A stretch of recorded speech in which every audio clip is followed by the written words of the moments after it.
Hello and welcome to another episode of the Curtis Zone. At first, we lost Kevin Conroy. Now we have lost Jason David Frank. This is true, the man himself, Jason David Frank, who has played the Green Ranger, who has played the White Ranger, the Red Zeo Ranger, the Red Turbo Ranger, the Black Dino Thunder Ranger, he has passed away. And with this, I thought it'd be a great idea to give you guys a Power Rangers related episode, not another history of episode, a top 10. Alright, and next week, I'm going to give you guys another How Powerful Would episode, as in how powerful would Tommy be if he had such and such and such. I know I keep promising you guys a history of Danny Phantom, but this just came up like out of nowhere, so I'm gonna do it. I'm gonna honor the man. I'm gonna honor Jason David Frank with these next two episodes. So please sit back, relax, enjoy. Remember, like, and subscribe. But of course, I cannot give you any episode without giving you guys a little bit of news. And here it is. The DCU has decided to cancel all the Arrowverse, which means that everything is either going to be canceled altogether or just moved over to the HBO Max, alright? Because they're canceling everything on the CW thanks to the huge success of Black Adam and the fact that James Gunn and Zack Snyder will be taking over the DCU. Now, nothing is set in stone yet, but it's looking like they're definitely canceling Stargirl on the CW, or they just might be moving it over to HBO Max. However, nothing is set in stone yet. Nothing is set in stone of what's coming, what's not coming, who's going to be in it, who's not going to be in it, who's directing it, and who's not directing it. Now, but it is looking like they are definitely going to be canceling stuff. Another piece of news from the world of Marvel. It has been confirmed that Chris Hemsworth will not be doing Thor anymore unless they get out of the whole comedy thing and go straight back into the whole serious Thor vibes from the first Thor and Thor: The Dark World. Now, due to the whole Marvel's next phase coming up, it is looking like they're definitely going to be doing that for the next Thor film. Now, the name of the Thor film is untitled, but it is looking like Chris Hemsworth will not be doing it unless they go serious and stop with the whole comedy thing. The final piece of news I want to get to everybody is from the world of DC. It's from the world of Power Rangers. I'm sorry, not DC, Power Rangers. It has been confirmed that Johnny Bosch will be starting a new Power Ranger series called Power Ranger Academy, and he'll be having David Yost write on it, along with writing Power Rangers Quantum Continuum. Now, nothing is set in stone of who's in it, who's not in it, because all this is just rumors, alright? Now, without further ado, let's get into today's episode. Now, today's episode is a top 10, and we're doing a top 10 on the most popular characters in Power Rangers, or the most powerful characters in Power Rangers.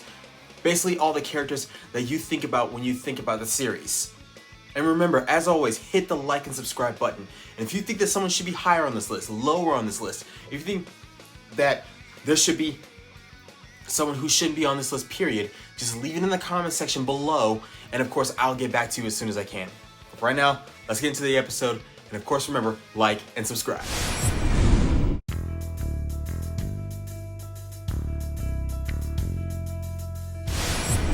Coming in strong at number 10 are the Psycho Rangers. They made their first appearance in the episode known as Rangers Gone Psycho. See, the Psycho Rangers were so powerful because they are everything that you are, except that they're evil and twice as strong as you. The reason why that they are not higher on this list is due to the fact of how they were defeated. Their greatest strength was also their greatest weakness, their obsession. They're obsessed with destroying the Power Rangers, and the Power Rangers were able to exploit this weakness in order to defeat them and turn them into data cards.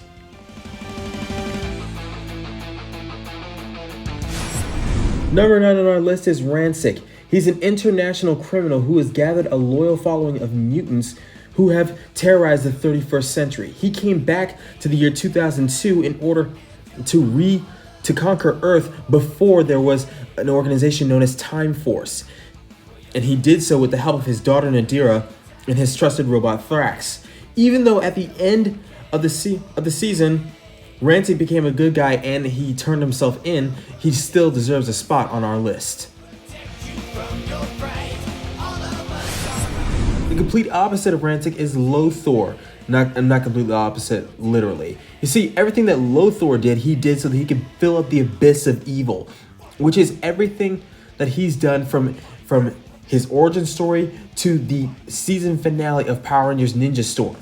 You see, he filled up the abyss of evil and tried to destroy every ninja academy around the world in order to take over the planet.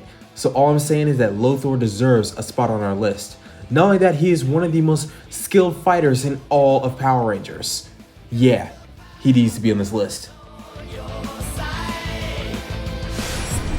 Number 7 on our list is the Magnet Defender. Now what makes him so good is the fact that the Magnet Defender had the most killer, most cringing story arc in history, okay? He started out as an anti-hero, just doing everything at random. But then he turned out to be the anti-hero who also had me the best dad ever. Everything that he was doing in vengeance of his son. And I gotta say, his death scene when he was walking with his son through a ring of fire into a volcano was the sweetest moment ever. Our number 6 spot goes to Commander Doggy Kruger, aka the Shadow Ranger. He's the most skilled swordsman in all of Power Ranger history. He even trained the Red SPD Ranger how to be a samurai. Now what makes him so good is the fact that he's the first character in a suit to ever be a ranger. And yes, that is a very impressive feat. Not only that, he really cares about all of his rangers. He literally says, nobody messes with my rangers. So yeah, he needs to be on our list. The top 5 spot goes to the guys themselves, Mr. Bulk and Mr. Skull. Bulkmeyer and Skullovich have been a part of Power Rangers ever since the beginning of Power Rangers. They have been in Mighty Morphin, Zeo, Turbo, In Space, and Lost Galaxy, and briefly they were in Power Rangers Samurai.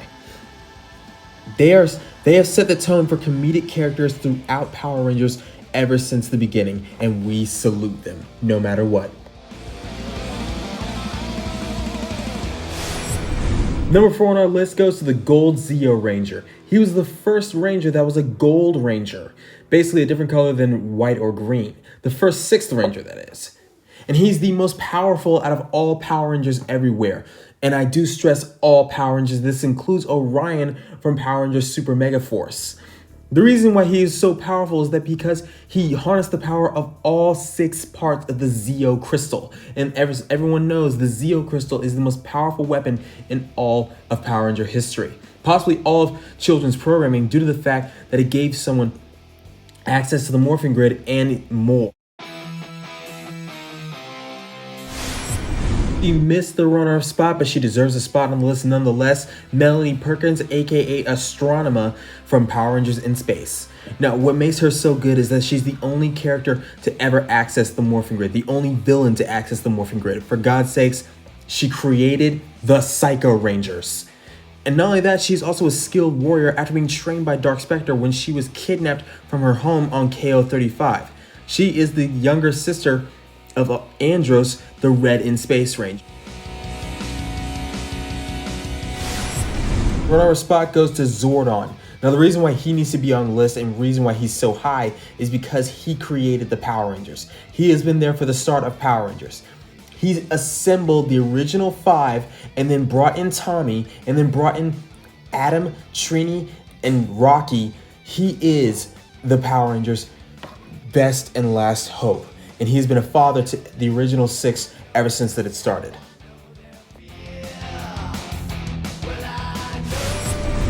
Now, everyone who's anyone knew that my number 1 pick was going to be the man himself. The man, the late, the great Jason David Frank himself, aka Tommy. He started out as the evil Green Ranger, and then he moved on to the good guy Green Ranger. Then he moved to the White Ranger, then the Red Zeo Ranger, and then the Red Turbo Ranger, and then the Black Dino Thunder Ranger. He is Power Rangers Jesus. Now, the reason why he is so good is not only is he the best fighter in all of Power Rangers, let's just face it, he's better than Johnny Bosch, but also in the Boom Studios Power Rangers comic books, Tommy was the only character used to become Lord Draken, which is where he combined the evil Green Ranger power with the White Tiger power and became the evil Lord Dracon. All I'm saying is that this guy is none other than our favorite Power Ranger all the time, no matter what. And that brings another episode of the Curtis Zone to a screeching close. I, of course, am your humble and handsome host, Dylan J. Curtis. And remember, like and subscribe on this episode. And if you guys have any questions, comments, concerns, requests, Just leave it in the comment section located that way. And as always, I will be back with more episodes, more tributes, everything. And after next week, when I give you guys another How Powerful episode, I will be giving you guys a history of Danny Phantom. I promise you. All right? Remember, like and subscribe.